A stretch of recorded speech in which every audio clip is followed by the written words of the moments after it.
Want to know how to turn on your activity status on your TikTok app? Hello everyone, I'm Jasmine from Take My Life and today I'm going to walk you through the process of turning your activity status on your TikTok app. It's pretty simple and quick, so let's get started with the video.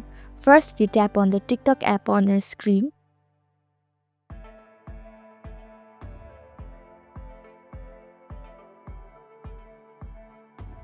Now tap on the profile icon at the bottom right corner of your screen.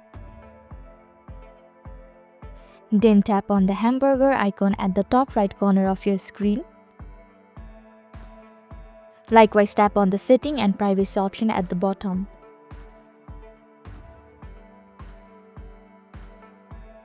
Here you can see privacy option at the second. Tap on the privacy option.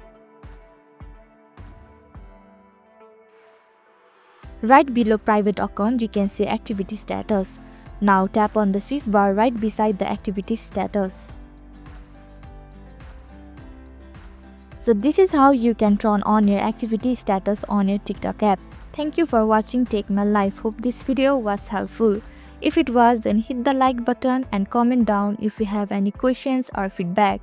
Also, if you are new to our channel, subscribe and hit the bell icon so that you don't miss our upcoming videos.